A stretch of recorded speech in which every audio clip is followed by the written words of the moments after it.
They used to say the wind never stopped moving across that ridge, even when the air was thick enough to choke. It rolled down from the Blue Ridge Hills and swept over the old tobacco fields, whispering through the dead stalks that once fed 1,000 mouths and fortunes. There was a house there, proud once, its bones still clinging to the red Virginia soil. By the time I saw it, half a century after the fire, the roof had fallen in and the trees had claimed the drive.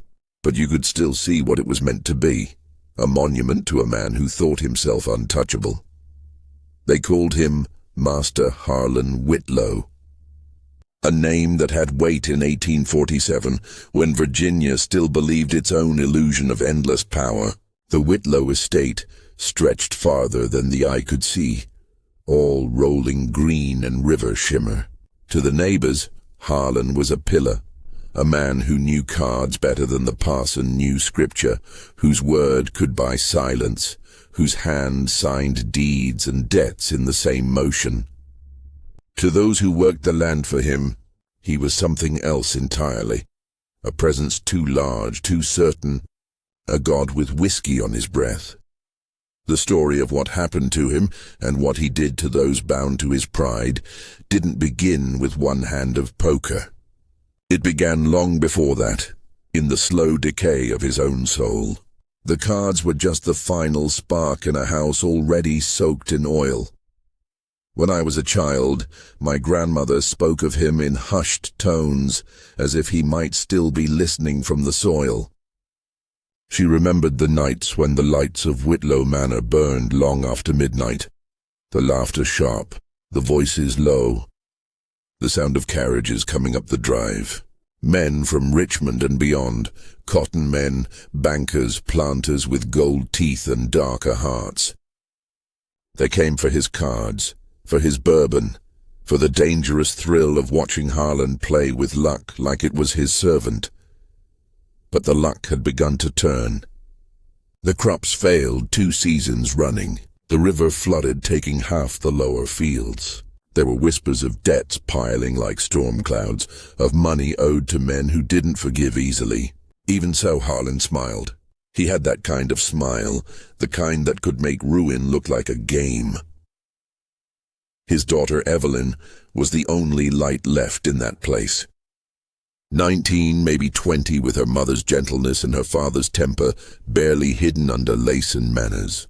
They said she rode bareback through the fields at dawn, her hair unbound, her laughter cutting through the fog like a blade. She didn't belong to the house, not in spirit, but in blood. She was tied to it tighter than any rope. There was another soul on that land, one history tried to erase, but never could. The man they called Josiah. Some said he was brought from New Orleans, others whispered he came north from Carolina after being sold 3 times. He was tall, quiet, eyes sharp as flint, working the stables with a precision that made even Harlan uneasy. People who watched him said he moved with purpose, like a man who had already seen the end and was waiting for the rest of the world to catch up. Harlan didn't like being looked at that way. It reminded him of something he couldn't name. Maybe guilt, maybe fear.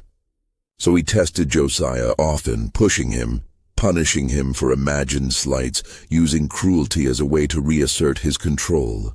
Yet in some twisted corner of his mind, he respected the man, perhaps even envied him, though he'd never admit it. By the summer of 47, the estate was rotting from within. The stables stank of neglect, the workers whispered of ghosts in the fields, and Evelyn stopped laughing when she rode. Something was coming. Those who lived on the land could feel it in their bones. The old preacher said it was the devil come collecting, but others said it was simpler, just the debt of sin paid in full. It was on a heavy August evening that the men came for cards again. The parlor windows were open to the heat, and the air was thick with cigar smoke and pride. Harlan dealt with his usual grace, bourbon glass never far from his reach. Around him sat men whose fortunes rested on lies as fragile as his own. There was talk of crops, of markets, of the coming winter. But beneath it all, There was tension, a hunger that had nothing to do with cards. Among them that night was Silas Kane, a trader known for winning men's souls one coin at a time. He was the kind of man who made deals that stained everything they touched. Harlan and Silas had history, long debts, longer grudges. Each was trying to ruin the other with a smile. The first hours passed easily enough. Money shifted hands, tempers flared, and the bourbon flowed. But Harlan was losing. His face stayed calm, but his eyes betrayed him, that flicker of desperation that gamblers know too well. He bet the horses. He bet the silver. He even bet a share of his land. Each loss cut a little deeper, but he couldn't stop. Pride is a sickness that feeds on itself. By midnight, he had almost nothing left to offer. The men watched him closely now, half in pity, half in awe. That's when Silas leaned forward, voice soft as the knife of a whisper. The offer came like poison wrapped in silk, a wager beyond decency, one that should never have been spoken. Yet Harlan didn't flinch. He looked at Silas, then at the cards, then at the whiskey glass trembling in his hand. Somewhere in that silence, something broke inside him. Those who told the story after swore that the house itself seemed to hold its breath. Outside, the cricket stopped. The wind died. Even the river stilled. It was as if the night refused to witness what came next. No one remembers the final hand. Or perhaps they refused to. But when the candles burned low and the cards lay scattered like fallen leaves, the game was done. Harlan had lost, and with that loss, the Whitlow name began its slow descent into legend and ash. In the weeks that followed, the estate changed. The laughter stopped. Evelyn vanished from sight, and Josiah was seen only once more. Walking down the long road at dawn, the horizon burning with the first light. No one knew where he went, only that he never returned. A month later, the house burned. Some said it was lightning. Others swore it was judgment. I've stood in those ruins, felt the charred stones still whispering when the wind is right. The earth remembers what men try to forget, and that, they said, was how the pride of one man destroyed more than his own name. It cursed the land itself. Virginia has a long memory for sins like that. Morning came slow to the valley after the fire. The smoke had drifted for days, heavy and bitter, pressing against the hills until even the river tasted of it. Nothing moved near the ridge. The fields lay still, stripped bare by flame and rumor alike, and the road that once carried carriages now bore only footprints headed away. I remember hearing that the locals would not climb that hill for months, not even the desperate who scavenged from the dead. Something about the place felt wrong, as if the ground itself had turned its back on what had been done there. By the time I first rode past the ruins, most of the timbers had sunk into the soil. Only the brick chimneys remained, jagged teeth against the sky. People said you could still smell whiskey and smoke when the wind shifted east. They said the walls had screamed before they fell. I never knew how much was true, but every telling carried the same silence afterward, the kind that follows a truth too heavy to speak aloud. The county tried to forget. Families who once supped at the Whitlow table began erasing the name from their records. Ledgers disappeared, portraits quietly burned. In Richmond, the planters spoke of crop yields and shipping rates, pretending not to hear the story spreading along the road. But the whispers would not die. They clung to the taverns and riverboats, to the mouths of drifters and preachers, until even strangers spoke of the master, who had wagered what no man had the right to own. Some swore that Harlan himself was never found. Others claimed a charred body discovered near the well bore his signet ring fused to the bone. There was no grave marked with his name, only a patch of earth the locals avoided. The church refused to bless it. The preacher said a man who turned his house into an altar for greed should meet God with no words said over him. Whether he burned or wandered mad into the woods or drowned in his own guilt, no one could prove. But I have walked that ridge at dusk, and once, when the air grew still, I thought I heard cards shuffle in the wind. Evelyn's absence haunted the town in quieter ways. At first her name appeared in the papers, runaway, presumed lost, perhaps taken north. Then came the letters from her mother's kin, inquiries unanswered. Within a year the search was forgotten. Some claimed she perished in the fire. Others believed she escaped, changed her name, began again somewhere far beyond the reach of Virginia's shame. Whatever the truth, no soul ever stepped forward to claim her. The Whitlow bloodline ended that night, erased by pride and ash. As for Josiah, his story moved like a current beneath all the others. Travelers spoke of a tall man heading west before dawn, walking without rest, carrying nothing but a coat on his back and the eyes of someone who had outlived hell. In Tennessee, there were rumors of a blacksmith with hands scarred by fire who never took payment from the poor. In Mississippi, of a quiet man who built churches from fallen timber. Every tale placed him farther from Virginia, as if the land itself was pushing him away. Whether he lived or died, no record bears his name. But the old folks whispered that freedom sometimes begins in fire, and that maybe, just maybe, the flames had chosen their own mercy. In the years that followed, the Whitlow estate became a wound the county refused to heal. The soil turned stubborn, refusing to yield good tobacco. A fever took half the valley not 5 summers later, and the doctors called it bad water, though the locals knew better. They said it was the curse of a man who gambled against his own blood and lost everything worth saving. When the railroads came, they built their tracks miles away, as if to steer clear of the memory. Even the map makers left a blank space where the manor once stood. By the time the war came, there was little left to destroy. The ridge had grown wild again, the fields reclaimed by pine and briar. Soldiers marched past, barely glancing at the crumbling chimneys, thinking them relics of some older ruin. They could not know that the ground beneath their boots still held the story of one man's undoing. Yet the elders remembered. They spoke of it to the young when the nights turned long, not as gossip, but as warning. Pride, they said, is the most faithful ghost. It does not rest until it drags its master down. I have read the ledgers left behind by men like Whitlow, pages of numbers and names, the commerce of souls measured in ink. Each line is a quiet horror dressed as order. To see such handwriting, neat and precise, beside the cost of another human being, is to glimpse the madness that passed for reason in those days. And yet what destroyed Harlan was not madness alone. It was the belief that the world itself existed to serve his will, that the earth, the river, and every life upon it were merely reflections of his desire. When that illusion cracked, it took everything with it. After the fire, the townspeople gathered what they could from the ruins.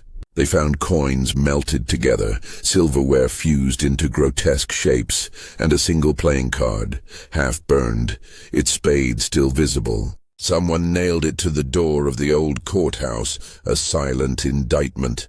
The judge had it removed the next morning, but another appeared by nightfall. It went on for weeks until the rain finally washed them away. Even then, the symbol lingered. Children carved spades into trees near the ridge, a sign of warning or remembrance. No one ever confessed to starting it. Some things simply grow from the soil on their own. When I speak of those times, people often ask whether I believe in curses. I tell them belief has nothing to do with it. The land remembers. It holds the weight of what we do to it and to each other. Sometimes that memory shows itself as sickness, sometimes as silence. In Virginia, it took the form of fire and rumor, of fortunes that rose and fell like the tide. The Whitlow story is only one among many, yet it burns brighter because it was told so often, because it carried the lesson others refuse to learn, even now. When the sun sinks behind the hills and the shadows stretch long across the fields, travelers claim to see a faint glow where the manor stood. Some say it's only foxfire on the damp wood. Others swear it's the reflection of lantern light from the river. But those who've lingered too long describe something else. A figure at the edge of the trees, watching, waiting, as if keeping count of the debts yet unpaid. I have never seen it myself, though once, while passing through in autumn, I caught the scent of smoke and card ink mixed together, and the hairs on my neck rose like the past had reached out to touch me. In the courthouse archives, there remains one faded letter written by a local merchant weeks after the disaster. He wrote of the fire's glow visible from 10 miles away, of the strange stillness that followed, of how the birds refused to nest near the ridge for years. He ended with a line that has stayed with me. Some houses burn down, others burn within, and the ash is all the same. I sometimes wonder if he knew how true those words would remain. For decades, the story slept beneath the dust of history. But every generation finds it again, reshaped to fit its own fears. Some tell it as a caution against greed, others as a ghost tale meant to frighten children into obedience. To me, it is neither. It is the memory of a place that learned too late that ownership and love cannot share the same roof. Harlan Whitlow tried to master both, and the fire answered. I have spent half my life collecting stories like his, the small tragedies that build the foundation of a state, a nation, a people. Each one is a thread in the larger tapestry of consequence, and every thread, no matter how far it stretches, begins in a single choice, a card turned, a word spoken, a bet made in arrogance. The Whitlow story reminds us that history is not written by the winners, but by the survivors who cannot forget. When I leave the ridge now, I look back once before the road bends away. The pines sway, the wind hums low, and for a moment the landscape seems almost peaceful. But beneath that calm lies the echo of a night when pride set fire to everything it touched. The lesson is simple, though men rarely learn it. Nothing owned through cruelty endures. Not land, not blood, not name. Only the memory remains, and it waits for anyone who listens closely enough to the wind on that ridge where the house once stood. Time has a way of burying what it cannot forgive. By the turn of the new century, the Whitlow Ridge was no longer spoken of in open daylight. The old generation, the ones who had seen the fire, were mostly gone, their memories fading into porch stories and half-remembered prayers. Yet the valley never quite forgot. It carried the mark like a scar hidden beneath clean clothes, faint but permanent, pulsing whenever the air turned thick with summer heat. When the railroad finally carved its path through the county, the surveyors kept their line a good mile from the ridge. They said the ground there was too unstable, the clay too soft for iron. But the locals knew that was a polite lie. No one wanted to wake the ghosts that slept beneath that soil.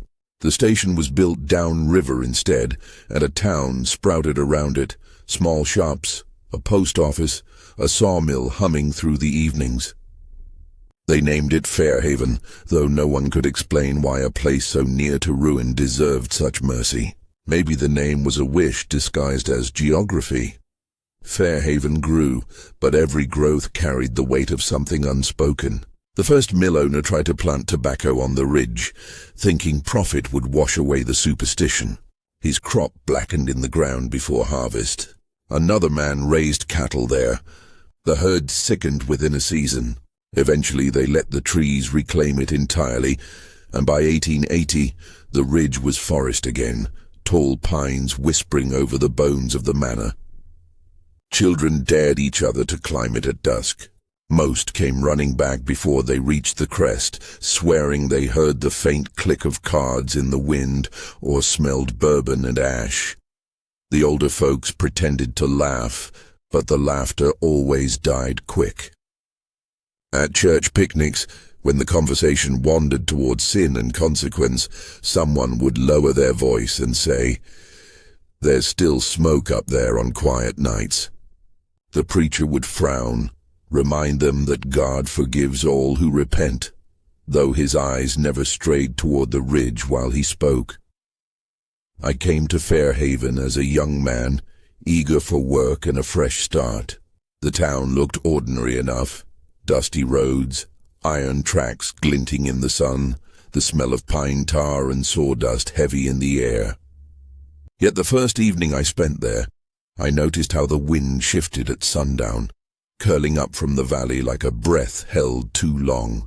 The locals closed their shutters early. Lights flickered behind drawn curtains. It felt as though the whole town inhaled together and waited for something to pass. That was how I knew the story was not finished. It took years before anyone spoke of Whitlow directly. An old woman who ran the boarding house finally mentioned him one winter, her voice a brittle whisper. She said her grandfather had been a boy when the fire took the ridge. He claimed the sky turned red as dawn, though it was near midnight, and that the smoke carried voices, prayers twisted into curses. He never went near the place again, but he swore the flames burned blue at the end, like the color of a soul leaving. She crossed herself after telling it, and warned me not to linger near the woods after dark. I asked if she believed he'd sinned beyond redemption. She looked at me with those clouded eyes and said redemption was for those who could look themselves in the mirror. Then she blew out the lantern. The valley's children grew into men and women who learned to keep their distance from the past. They built new houses, new farms, even a school where the younger ones read about progress and invention. Yet on certain evenings, when the light slanted just so, the teachers would find drawings left on desks, sketches of burning houses, of spades carved into corners of paper. No one claimed them. The headmaster burned the lot each spring, but more always appeared. He called it childish fancy. Others called it memory finding its own voice. As the years stretched on, the story of Harlan Whitlow changed shape. The gamblers became devils, the fire divine punishment, the ridge a gateway where the living could glimpse what greed looked like after death. Folk singers turned it into ballads sung by drifters at crossroads taverns. I've heard verses where Evelyn becomes a ghost bride, haunting her father's ruin, and others where she rides west with Josiah, leaving the flames behind. Every telling revealed more about the teller than the truth, yet each one carried the same refrain. A man's soul weighs what he wagers. When the Civil War tore through Virginia, Fairhaven sent its sons to fight on both sides. Some marched off with dreams of glory. Most returned hollow or not at all. The ridge watched it all in silence. No battles touched it. But after the war, the refugees came, families seeking shelter among the hills, freed people building small cabins near the river. Among them were descendants of those once enslaved on Whitlow land. They never spoke the name, but they built a small chapel at the base of the ridge. No steeple, just rough boards and faith strong enough to stand against memory. On summer nights they gathered there, singing low hymns that rolled through the valley like forgiveness carried on wind. I used to stand outside the fence and listen, not daring to intrude. The songs had a sorrow I could not name, a kind of peace earned through endurance. If any redemption ever came to that cursed hill, it came from those voices. I remained in Fairhaven through the turn of the century, recording its stories as best I could. The town changed, electric lights, automobiles rattling down the main street, the old sawmill replaced by a brick factory. But some things refused to modernize. No one ever built a road up the ridge. The forest thickened, and each year the earth swallowed a little more of the past. Only the chimneys stood stubborn against time, wrapped in vines, their bricks black as night. Travelers who passed through sometimes wandered near them, not knowing what they were, and woke the next morning restless, unable to sleep, complaining of dreams filled with smoke and laughter that wasn't theirs. Once, around 1910, a group of investors came from Richmond, talking about turning the ridge into a resort. They thought the legend could be good for business, a haunted lodge, a novelty for tourists. The townsfolk listened politely, then refused every offer. A week later, the investor's car broke down on the road out of town, engine seized without reason. They left it there, rusting by the ditch. Locals said the ridge didn't care for spectacle. Some places, they said, demand silence. I've walked those woods more times than I can count. The trees grow close, their trunks twisting together like the lines of an old scar. In the half-light of evening, the air smells of iron and sap, and if you stop long enough, you can hear the faint trickle of water beneath the soil, as though the ridge still bleeds. I once found a shard of porcelain near where the parlor must have been, a piece of fine china glazed blue. I kept it for years on my desk, a reminder that beauty can survive even the worst of us. Then one night it cracked clean in half without reason. I took that as a sign and buried it back where I found it. Some fragments belong to the earth. Fairhaven today pretends the ridge is just another stretch of forest. Children play near its edge, hunters pass through, and life carries on with the indifference of the living. Yet every so often a traveler will stop at the inn and mention strange lights on the hill or the sound of laughter carried on still air. The innkeeper nods, says nothing, and pours another drink. The story no longer shocks. It simply exists, woven into the rhythm of the place, like the hum of cicadas or the rustle of corn in summer. It's not fear that keeps people away now, but respect. The understanding that some debts are never settled, only endured, and so the legend of Harlan Whitlow continues, not as a warning shouted from pulpits, but as a whisper threading through generations. It tells that pride can outlive the body, that greed can seed itself in the soil and bloom again when memory grows weak. The ridge remains proof that time may heal, but it never forgets. Whenever I stand there, the wind moves differently, circling as if drawn to something beneath. Maybe it's only the shape of the land, or maybe it's the breath of all those who once believed themselves masters of a world that was never theirs to own. By the time my hair turned grey, the ridge had almost softened. The forest wrapped itself around the old chimneys like forgiveness in disguise, and the earth had swallowed most of what was once Whitlow's kingdom. I thought the story ended there, that the land had finally learned how to forget. Then, in the spring of my 63rd year, a flood loosened the hillside and uncovered what time had hidden, a small box of iron, rusted through but still sealed tight. The mill boys found it lodged in the roots of a fallen pine and carried it to me because they knew I chased ghosts for a living. Inside were letters, brittle and stained, written in a hand that trembled but never faltered. They bore the Whitlow seal. Some were addressed to creditors in Richmond, others to no one at all, as if Harlan had written them only to speak to the silence that followed him. The words were half-burned. Yet pieces remained, apologies that never reached their mark, talk of debt and honor, and at the end a single line written over and over until the ink tore the page. The wager was mine alone. May the house forgive me.